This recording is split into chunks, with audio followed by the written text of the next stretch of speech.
Tuhan, Engkau begitu baik. Kami percaya Engkau hadir di sini.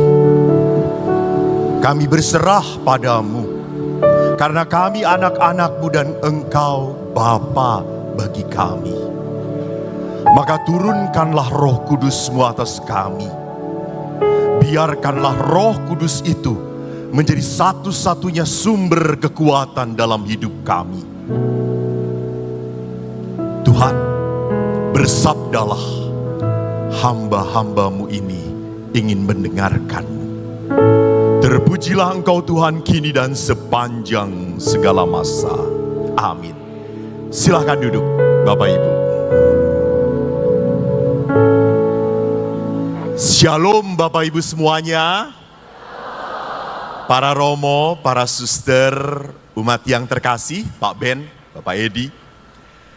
Malam hari ini adalah malam yang penuh berkat. Menarik sekali kata-katanya. Kuasa-Mu terlebih besar. Wow. Bapak Ibu pasti pernah merasakan kuasa Tuhan. Betul? Betul. Kapan kita merasakan kuasa Tuhan? Kalau kita melihat alam yang indah, dahsyat, kita langsung, wow, Tuhan hebat. Itu yang pertama. Kedua, kapan kita merasakan kuasa Tuhan? Pada saat kita dilepaskan dari penyakit, jadi sembuh, dilepaskan dari penderitaan, dilepaskan dari permasalahan, kita merasakan kuasa kasih Tuhan. Betul? Benar, benar. Pada saat Anda sakit langsung Anda berdoa, Tuhan tolong.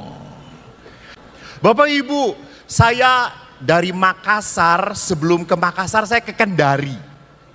Saya bersama teman-teman dari Bandung, Bapak Ibu ada kurang lebih 20 lebih mendampingi saya. Saya ke Kendari dulu karena ingin lihat Labengki. Mungkin beberapa tahu. Waktu kami berjalan ke Labengki, lancar semuanya. Perjalanan di laut 2,5 jam lancar. Labengki bagus. Setelah beberapa hari kami pulang. Dan kami pulang jam 7 pagi. Kenapa? Karena dikatakan lautnya tenang, Romo, baik. Seperti biasa saya berdoa. Dan saya berdoa, Bapak Ibu ingat, kita tuh berdoa sebelum menghadapi masalah. Jangan berdoa pada saat punya masalah baru berdoa, telat. Lalu kita berdoa, saya memuji Tuhan. Tuhan, alam itu indah, laut itu begitu tenang. Dalam nama-Mu kami hendak menutup perjalanan rekreasi kami. Amin. Saya buat tanda salib. Bapak Ibu, apa yang terjadi? Saya duduk, tiba-tiba badai datang. Itu kapal yang panjangnya kurang lebih 7 meter, lebarnya 2 meter, terombang-ambing. Semuanya langsung duduk diam. Dan apa yang dipegang duluan oleh mereka? Pasti bukan rosario. Mereka langsung memegang pelampung, saudara-saudara. Mereka langsung diam, semua terdiam. Langsung semua berdoa. Saya duduk paling belakang. Saya pun ikut berdoa karena saya pembimbing rohani. Masa umatnya berdoa, saya tertidur kayak Yesus saja saya ini. Saya pun berdoa. Pada saat saya tenang, saya tidak mau mendengarkan ombak karena ombak kenceng banget. Semakin mendengarkan ombak, semakin takut saya juga. Karena saya Tuhan masih perjaka, masa mati gitu ya. Dalam keberjakaanku gitu ya. Tuhan, saya masih muda. Saya berdoa. Tiba-tiba pada saat saya tenang, saya kok mendengar ada seorang ibu berdoa. Tuhan, selamatkan kami sampai Kendari. Kalau kami selamat sampai Kendari Tuhan, nanti pada saat persembahan di KRK Makassar akan saya berikan 1 juta Tuhan. Wow, dahsyat umatku yang kubawa dari Bandung ini. Setelah dia berdoa seperti itu, saudara-saudara, rupanya ombak makin kencang. Itu perahu gulang-galing 2 jam. Dan akhirnya kita tidak tahan. Ibu itu, saya dengar ibu itu berdoa lagi. Ya sudah Tuhan, kalau 1 juta tidak cukup, saya tambahi 5 juta Tuhan. Beri kami keselamatan sampai Kendari. Bapak Ibu yang terkasih, rupanya Tuhan tidak bisa disogok. Walaupun doa seperti itu tetap keras ombaknya, dan baru pada saat pintu masuk ke Kendari, ombak menjadi tenang. 3 jam. Dan lucunya pada saat kita tenang, saya diam lagi, saya dengar doa ibu itu. Tuhan, kami selamat, tapi semua teman saudara-saudaraku mabok, muntah, sakit, pening. Oleh karena itu Tuhan, saya urungkan niat memberikan 5 juta. Saya kembali saja seperti niat pertama, 50.000 cukup Tuhan.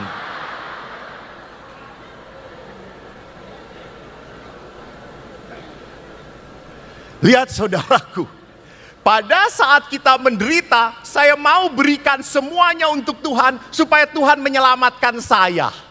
Tetapi pada saat sudah selamat, apa yang terjadi? Kita seringkali lupa penyertaan Tuhan. Bapak Ibu, kuasa Allah sudah terjadi sejak perjanjian lama. Bayangkan 40 tahun umat Israel jalan dari mana?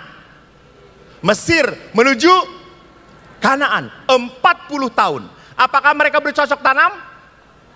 Apakah mereka berburu? Tidak, tugas mereka apa? Lu jalan. Dan siapa yang memberi suplai makanan dan minuman untuk mereka? Tuhan. Tuhan memelihara mereka. Diberi mana, diberi burung puyuh, diberi air. Tuhan yang mensuplai. Maka kalau Anda tidak pernah merasakan kuasa Tuhan, baca kitab suci. Buka matamu. Bahkan dalam perjanjian baru, kuasa Tuhan begitu jelas ditunjukkan oleh Yesus dengan perkataan apa? Marilah kepadaku, semua yang letih, lesu dan berbeban berat, aku akan memberikan kelegaan kepadamu. Jadi Bapak Ibu, jangan berpikir bahwa Tuhan itu mau membawa penderitaan pada Anda. Tidak. Yang membuat Anda menderita itu siapa Pak? Istri Bapak. Bukan Tuhan. Setuju Pak? Bertobatlah. Allah itu ingin memberi berkat. Allah itu ingin apa? Meringankan beban hidup kita. Jadi dalam Yesus kita lihat Allah adalah apa? Allah adalah kasih. Allah adalah rahim. Allah adalah peduli. Saudara-saudara, Anda ingat minggu kemarin, minggu ke-20, bacaan Injilnya diambil dari mana? Coba ini yang pakai batik-batik ini di depan. Bapak, dari mana Injilnya? Tentang apalah? Tentang apa? Kalau salah saya sunat. Tentang apa? Tentang apa? Haleluya. Semua hilang ingatan. Iya betul, Injil Matius. Saya juga tahu Injil Matius, tapi tentang apa? Silahkan, Anda kan membawa handphone. Buka Matius 15 ayat 21 sampai 28. Kita baca lagi. Supaya Injil tuh yang sudah kita baca jangan terlupakan. Minimal nyangkut satu kata pun enggak apa-apa. Tetapi kekuatan gitu ya. Di sini dikatakan dalam Injil Matius 15 ayat 21 sampai 28, Yesus pergi dari situ menyingkir ke daerah Tirus dan Sidon. Maka datanglah seorang perempuan Kanaan dari daerah itu dan berseru, "Kasihanilah aku ya Tuhan anak Daud, karena anakku perempuan kerasukan setan dan sangat menderita." Namun Yesus sama sekali tidak menjawabnya.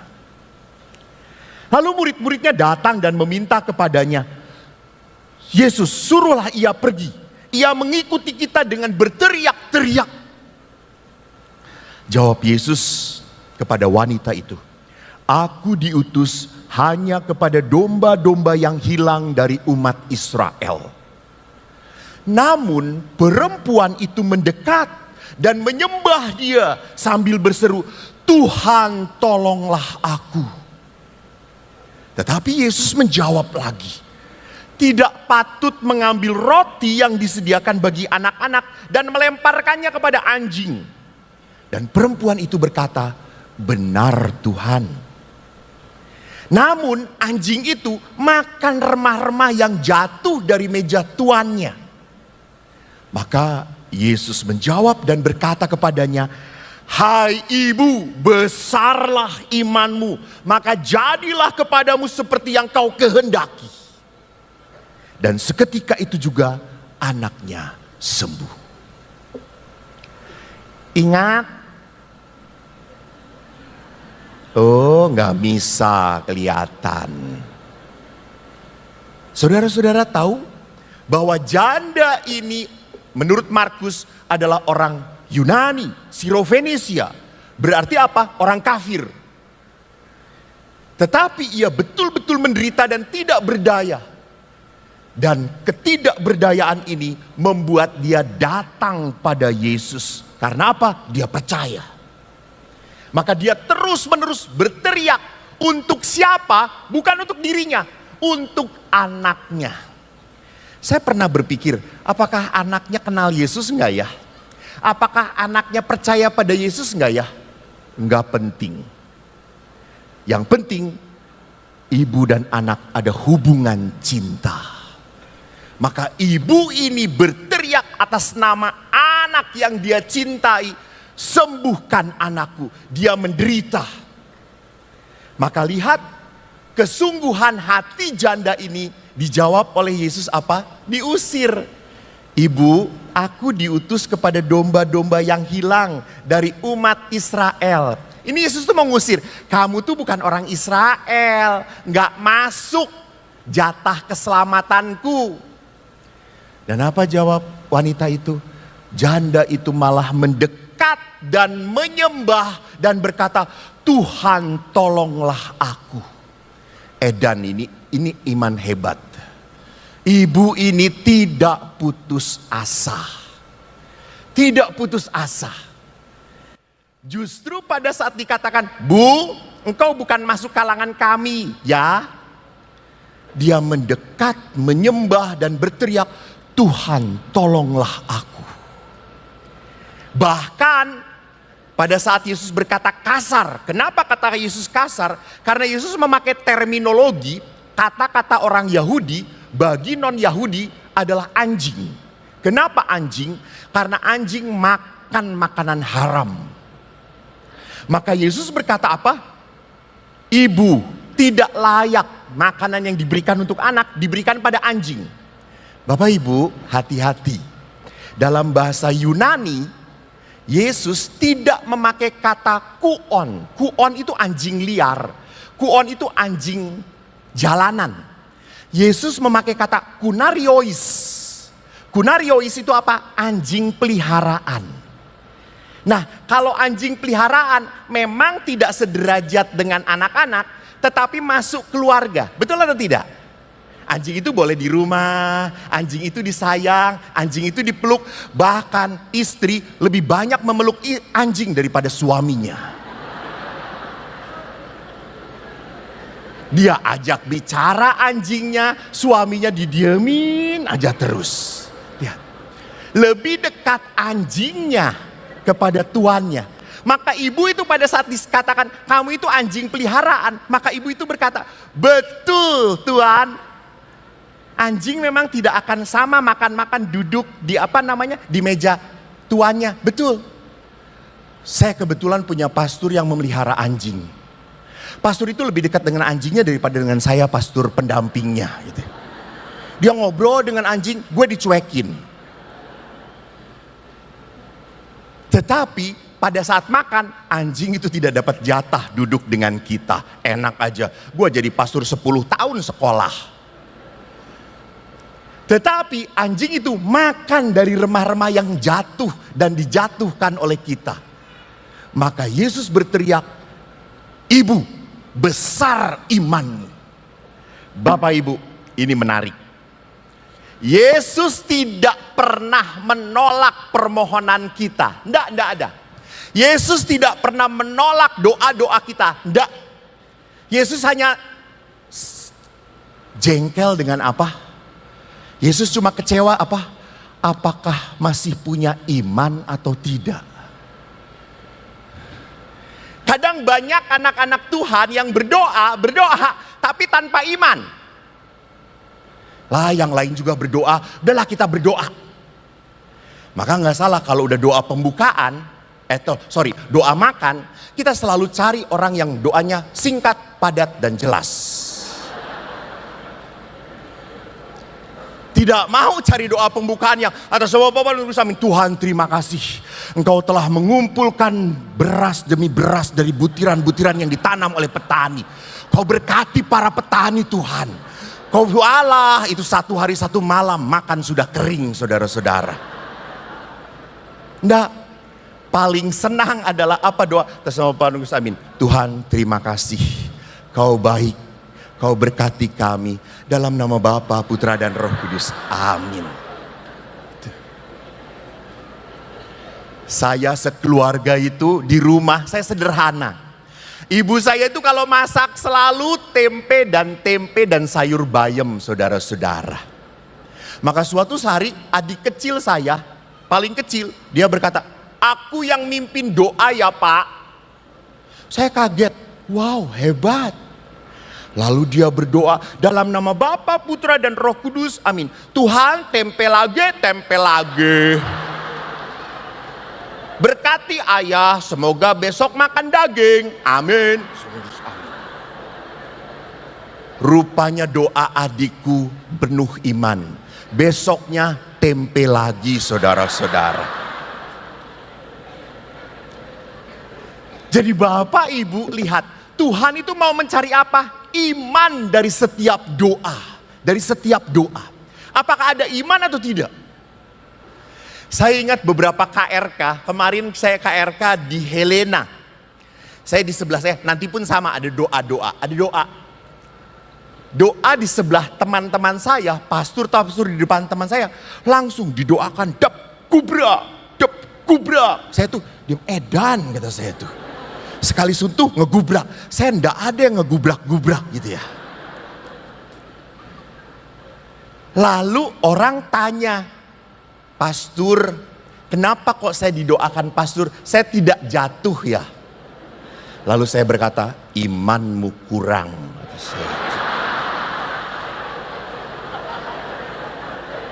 Jangan salahkan gue gitu ya. Karena dia kapan jatuhnya. Bukan begitu. Doa bukan mengharapkan jatuh. Doa itu mengharapkan apa? Urapan kasih Tuhan. Doa itu mengharapkan apa? Jamahan Allah. Doa itu hanya terjadi sebuah mujizat kalau kau percaya. Imanmu besar ibu. Nah Bapak Ibu, kalau kita kembali, kuasamu terlebih besar, kuasanya menyembuhkan. Emang kita sakit? Sakit nggak Pak? Enggak. Ingat Pak, mungkin secara fisik Bapak sehat. Secara fisik. Tidak cacat, Tidak kanker, tidak tumor, tidak penyakit jantung. Saya sehat Romo. Betul. Tapi hati-hati. Sekarang ini banyak orang yang sakit hatinya. Banyak kekecewaan, banyak kemarahan, banyak kepedihan batin. Saya sehari ini tidak keluar kemana-mana. Saya ke Makassar ini yang kedua kali. Dan waktu saya jalan-jalan siang, jalan-jalan cari matahari. Makassar itu rupanya sama saja ya. Jam 9 pun sama panasnya dengan jam 12. Saya jalan, lihat orang naik mobil itu selalu tat tat tat tat tat tat tat tat. Ya Allah, kata saya itu. Apakah mereka beragama atau tidak, kata saya itu. Baru berhenti sedikit, tat tat tat tat tat tat tat. Sabar dikit, kenapa ya? Kenapa orang tidak sabar? Kenapa orang tidak mau merasakan penderitaan orang lain? Karena orang punya kesakitan. Orang punya kepahitan. Badannya boleh sembuh, tetapi jiwanya sakit. Maka apa? Perasaan sakit, sedih, marah, membuat orang pun punya pikiran penuh ketakutan, kegelisahan, dan kekhawatiran. Sehingga pada saat orang gelisah, sedih, orang akan merasakan kehampaan. Orang akan merasakan kesepian. Kalau orang mendapatkan kesepian, lihat, sulit sedikit, apa yang akan dilakukan? Healing, healing, healing, gitu ya. Capek sedikit, healing. Ini panitia KRK ini setelah capek akan healing sebentar lagi gitu ya. Capek sedikit, healing, healing, healing. Apa sih? Gitu ya. Kenapa orang begitu selalu mencari senang, yang senang? Gitu. Lihat, orang akan mencari pelarian untuk menghibur diri dia. Belanja, makan, nonton. Dan Bapak Ibu, kebutuhan orang zaman sekarang yang paling utama adalah apa? Butuh sinyal.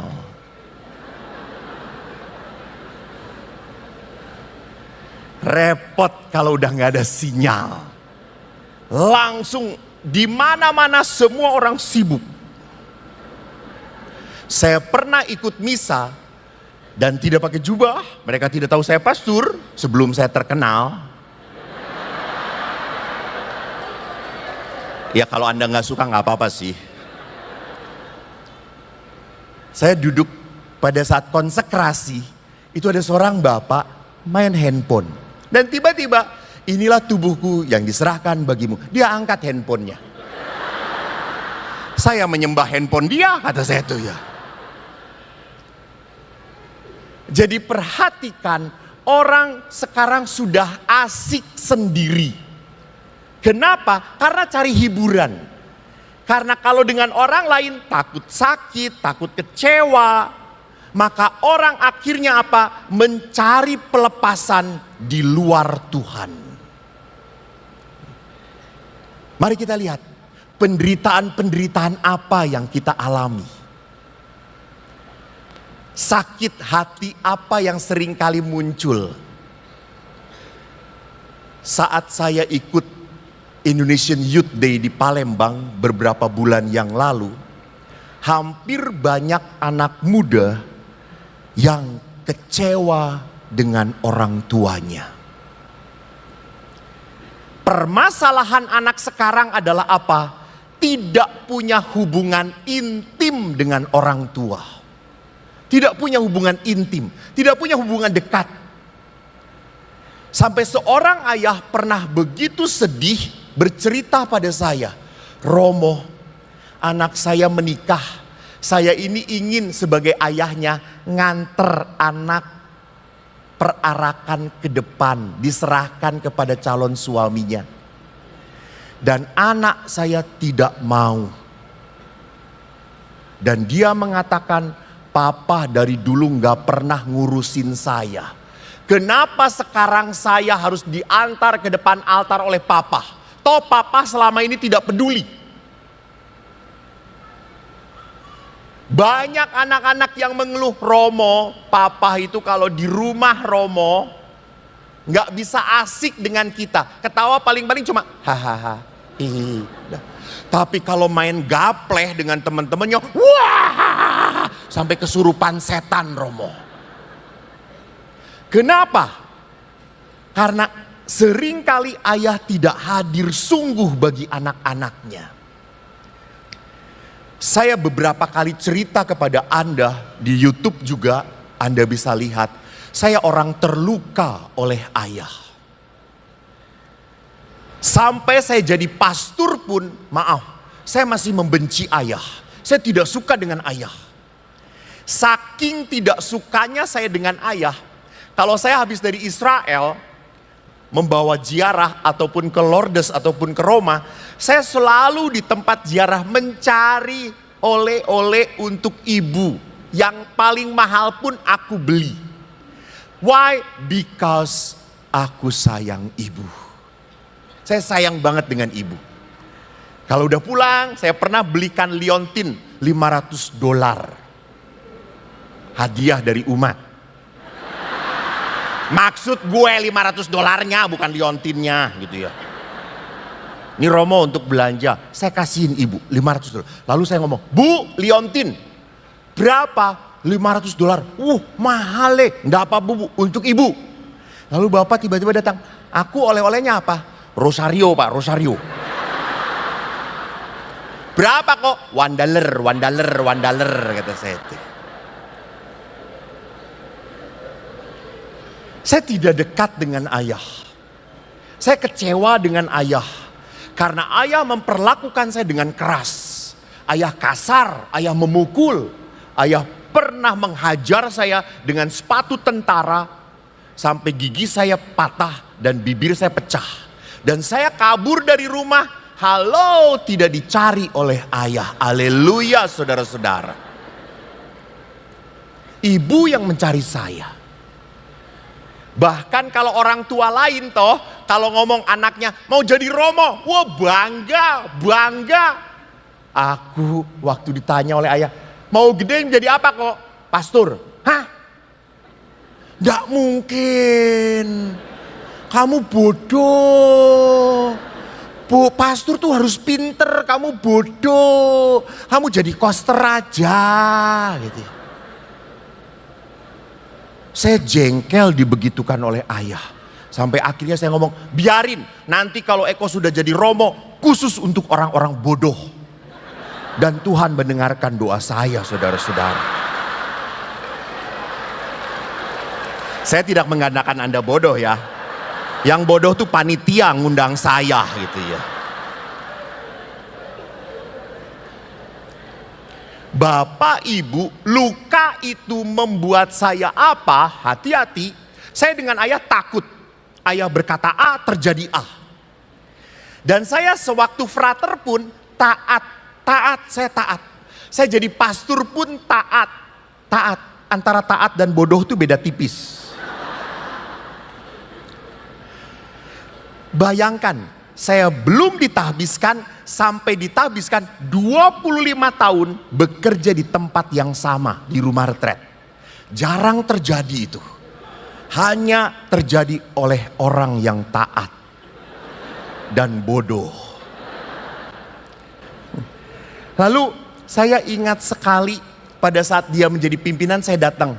Ton, saya sudah lama di rumah retret, tolong pindahkan saya gitu. Lalu dia berkata, loh kamu jadi pastor kok? Iya, pastor Ordo Salib Suci toh? Iya, ingat Ordo Salib Suci itu harus apa kok? Taat, betul taat. Nah, kembali ke rumah retret. Lalu saya berkata, sampai kapan Ton? Sampai mati. Bapak Ibu, saya taat dan hati-hati. Rupanya waktu saya memberi retret, maaf. Saya keras pada anak-anak yang tidak taat pada saya. Saya terkenal pastor yang menghukum. Dan menghukumnya kepada anak-anak SD, saya selalu ngomong, kamu gak bisa saya atur ke kuburan. Berdoa di kuburan pastor sana. Kamu tidak taat pada orang hidup, semoga taat pada orang mati, kata saya itu. Halo Bapak Ibu, lihat, saya keras karena apa? Diperlakukan keras oleh ayah. Maka saya pun pada saat punya kuasa bisa kasar. Kenapa? Karena ayah kasar pada saya. Lihat, anak-anak banyak yang terluka. Yang kedua, luka itu bisa terjadi pada pasangan suami istri. Angkat tangan coba, yang angkat tangan saya akan beri hadiah. Tentunya yang pasangan, bukan untuk suster ya, suster kan tidak berpasangan. Belum ditanya udah angkat tangan. Anda angkat kaki sekarang. Siapa yang selama hidup perkawinannya merasa hidup perkawinan berjalan seperti dulu yang dia impikan dan harapkan?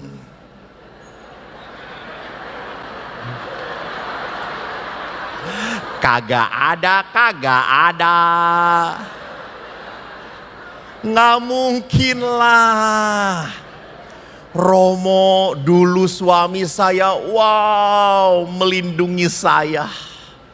Dia menjaga saya. Lihat toh kalau orang pacaran, apa teteh? AA dingin tenang teteh, pakai jaket, kasih pakai jaket teteh gitu. Nanti kedinginan, kan selama bersama selama bersama teteh selalu ada kehangatan. Suster, belum pernah ada orang yang berkata seperti itu toh. Kasian deh lu. Suster, kalau orang pacaran juga teteh itu lucu. Lihat di atas ada bintang. Iya teteh ya, indah ya teteh ya. Iya Lalu si nya teteh tapi bintangnya kurang satu. Kenapa kok tahu? Kan yang satu ada di sini. Dan wanita dikatakan seperti itu langsung, I believe I can fly. Itu lihat, laki-laki kalau sedang pacaran jadi pujangga coy, jadi pujangga. Dan wanita blow on banget, mau aja dibodohin gitu ya. Tetapi itu adalah pacaran. Setelah perkawinan, datang ke KRK, AC-nya kenceng. Pah, dingin ya, salah sendiri, nggak bawa jaket gitu ya. Nah, sudah disuruh bawa jaket gitu ya. Papa kan pakai jaket, saya juga kedinginan gitu ya. Semua berubah. Bahkan pastor, dulu kenapa suami saya tuh kalau waktu pacaran mau cerita, mau ngobrol. Sekarang itu nggak pernah ngobrol pastor, diam aja. Coba pastor tolong nasihati suami saya. Langsung saya datengin suaminya. Pak, kenapa berubah? Dulu waktu pacaran mau cerita ngobrol dengan istri. Sekarang diem gak pernah mau ngobrol. Romo gak lihat wajah istri saya? Emang kenapa? Lihat wajahnya semua mulut.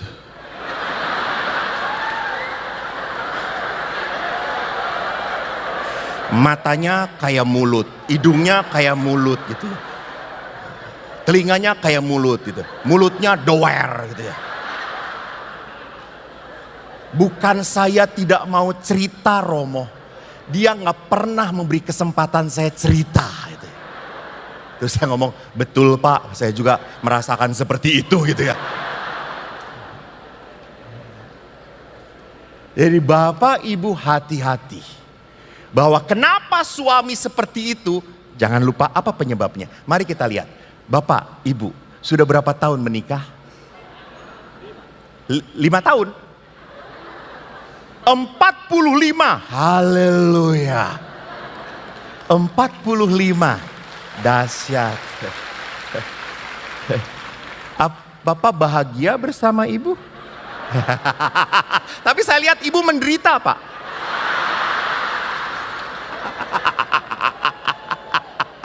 Lihat saudara-saudara, lihat. Selalu kalau suami ditanya, Pak bagaimana perkawinan? Biasa aja Romo. Begitu-begitu aja seperti yang lain. Tapi kalau waktu tanya ibunya, Bu, bagaimana perkawinannya? Langsung litani penderitaan.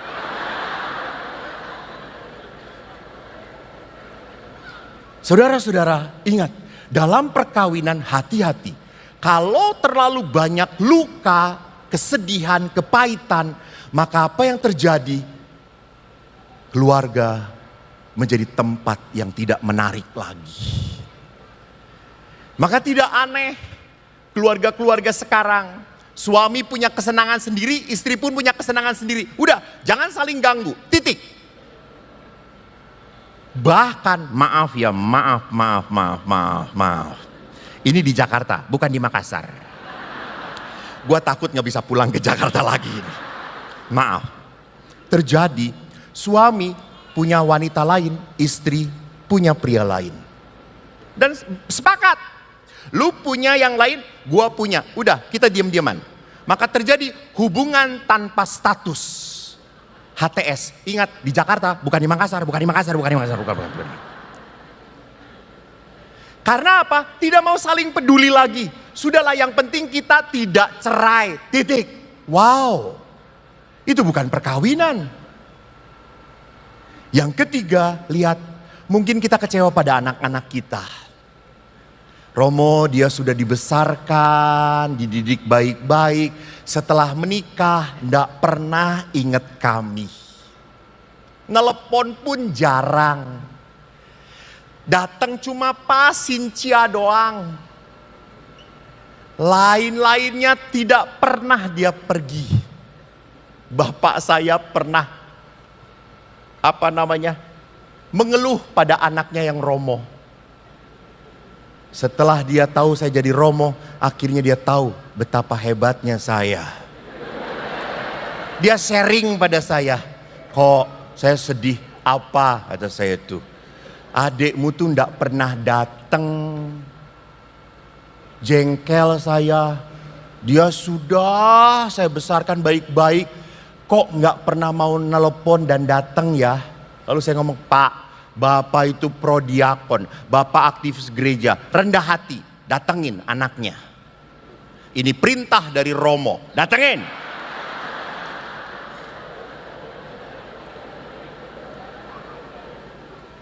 Halo, salah satu yang membuat orang sakit batin adalah apa? Tidak mau rendah hati. Dan pada saat bapak saya datang ke adik saya bersuka cita, senang. Dan akhirnya sekarang rajin dia datang kepada bapak. Lihat Pak. Dan bapak berkata, hebat ya nasihatmu. Bodoh-bodoh juga punya otak, kata saya itu. Cuma otaknya nggak di sini jadi telat, kata saya.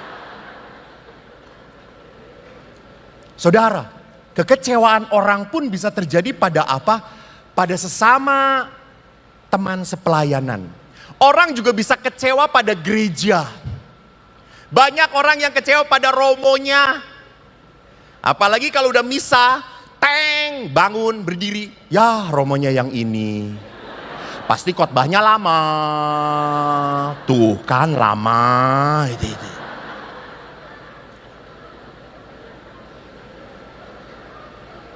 Bapak Ibu, beberapa bahkan mengatakan lebih baik pindah gereja. Sudah tidak menangani gereja. Wow. Kenapa Anda memutuskan untuk hidup Anda berdasarkan sebuah kepahitan, kesakitan? Jangan. Putuskan pilihan hidup berdasarkan rahmat sukacita. Bukan berdasarkan kepahitan. Orang pun bisa terjadi apa? Kecewa pada Tuhan. Romo, saya sudah berdoa. Tetapi Tuhan tidak pernah mendengarkan doa saya. Saya ingat sebuah kisah seorang ibu. Saya di Jakarta mendampingi umat yang UBK. Di Makassar ada Romo, UBK. Umat berkebutuhan khusus. Atau disebut umat berkarunia khusus. Umat anak-anak autis. Saya misa dengan mereka. Memang pas misa ada yang teriak-teriak, ada yang loncat-loncat. Ya saya nggak apa-apa. Asal jangan mama papanya. Lalu suatu saat saya minta kesaksian. Dan ini di misa umum. Pada saat saya minta kesaksian, si ibu ini bagus. Romo, Saya punya 2 anak. Anak saya yang pertama normal. Anak yang kedua umur 2 tahun normal. Masuk tahun ketiga, anak ini menjadi agresif, marah, tidak bisa diatur. Dia teriak seenaknya. Dan dia autis. Saya sudah bawa kepada psikolog, kepada dokter, manapun bertahun-tahun tidak sembuh. Saya sudah berdoa. Bahkan kalau ketemu para romo, para uskup, saya minta tolong doakan. Dan tidak pulih-pulih. Saya marah, saya kecewa, saya tidak percaya Tuhan lagi. Suatu saat ibu itu ketemu pastor yang tua. Dan dia bawa anaknya kepada pastor. Pastor, tolong doakan anak saya. Lalu pastor itu berkata, Bu, yang harus didoakan bukan anak, ibu yang harus didoakan. Ibu itu kaget. Dan ibu mulai sekarang ubah doa ibu. Seperti tadi, ladies. Selama ini ibu selalu berkata, Tuhan sembuhkan anakku, tembuhkan anakku. Sekarang minta Tuhan sembuhkan aku, sembuhkan aku. Lalu ibu itu berkata, saya tidak sakit pastor. Ibu sakit. Sakit ibu adalah apa? Tidak bisa menerima anak ibu. Dan betul saudara-saudara, setelah ibu ini berdoa, akhirnya dia menurunkan ekspektasi dia pada anaknya. Walaupun baru usia 13 tahun, dia senang melihat anaknya bisa makan dengan rapi. Dia senang, karena anaknya ini autis, selalu memeluk dan mencium dia. Dia bahagia sekali. Jadi lihat, pada saat ibu ini hidup dalam kekecewaan, kesakitan, dan dia merubah doa dia, maka Tuhan menunjukkan kasih karunia-Nya. Maka jangan lupa, di dalam gereja penderitaan itu punya makna. Apa makna yang pertama? Penderitaan itu menjadikan kita dekat pada Tuhan. Jadi kalau Anda sedang punya masalah, Anda sedang menderita, jangan takut. Mujizat itu diawali oleh penderitaan. Jadi kalau Anda sedang menderita, sedang punya masalah, akuilah, sadar Tuhan, saya sedang punya masalah. Saya sedang kecewa, saya sedang marah dengan pasangan saya. Saya sedang kecewa dengan orang tua saya. Saya sedang sedih dengan tubuh saya yang sakit. Akuilah. Dengan demikian kau bisa berseru dan jujur pada Tuhan. Maka Tuhan akan menunjukkan bahwa saya punya kuasa untuk kamu. Dan yang kedua, penderitaan punya makna apa? Memurnikan. Orang itu menjadi pengikut Kristus, jangan pernah lupa dimurnikan oleh penderitaan. Saya ingat saya pernah cerita, waktu saya memberi retret anak-anak SD, kan ada yang Buddha, ada yang Hindu, ada yang Muslim, ada yang Katolik, ada yang Kristen. Saya selalu tanya, anak-anak, kenapa kita disebut Kristen? Lalu anak-anak teriak, Romo, kita disebut Kristen karena kita pengikut Kristus. Wow, keren. Lalu saya ngomong, kalau pengikut Kristus itu di depan apa di belakang? Romo, yang namanya pengikut itu di belakang, di depan namanya supir. Oh iya betul, kata saya itu. Kalau gitu siapa yang di depan kita? Yesus Romo, Yesus. Bagus. Kalau Yesus ke kiri, kita kemana? Ke kiri Romo. Kalau Yesus kanan, ya kita juga ke kanan Romo. Kalau Yesus lurus, ya kita juga harus lurus Romo. Lalu saya tuh angkat salib. Kalau Yesus disalib, semua anak diam seperti Anda. Sampai saya teriak, woi, kalau Yesus disalib. Tiba-tiba seorang anak berteriak, biarin aja dia sendirian disalib Romo. Halo, saudaraku. Jangan pernah lupa, kita diselamatkan oleh penderitaan Yesus. Maka kalau kita menderita, jangan lupa itu jalan Tuhan untuk memurnikan kita. Maka di dalam kitab Putra Sirak dikatakan bagus sekali. Anakku, bila kamu sakit, menderita, janganlah menunda-nunda, tetapi berdoalah kepada Allah yang akan menyembuhkanmu. Jadi kalau Anda sakit, jangan sakit hati, kecewa itu disimpan. Berdoalah, mohon dipulihkan, mohon disembuhkan. Maka saudara-saudara, gereja hadir sebagai penyalur berkat, penyalur rahmat Tuhan. Dan malam ini pun gereja ingin menyalurkan berkat untuk Anda semua. Dan ingat, doa itu adalah jalur berkat dari Tuhan. Pertama, bisa terjadi Anda disembuhkan. Bisa terjadi penderitaan diangkat malam ini pun pula oleh Tuhan. Tapi yang kedua, bisa terjadi penderitaan tetap ada di dalam tubuh Anda, tetapi Anda bisa menerima sakit Anda dengan penuh iman. Seorang ibu berkali-kali ziarah. Pada ziarah yang keempat dia mau ke Lourdes, dia pamit pada anaknya, "Mama mau ziarah." Dan anaknya berkata, Mama kan masih tetap kanker, ngapain harus ziarah? Toh nggak sembuh-sembuh." Dan mamahnya berkata, Nak, memang mamah masih punya penyakit kanker. Tetapi mamah sudah berdamai dengan kanker itu. Dan perdamaian itu yang membuat kanker tidak menjadi ganas di tubuh mama. Saudaraku, kalau kita berkata, "Kuasa-Mu Tuhan menyembuhkanku," maka malam ini rasakanlah kuasa jamahan Tuhan nyata hadir dalam hidup Anda. Tuhan memberkati.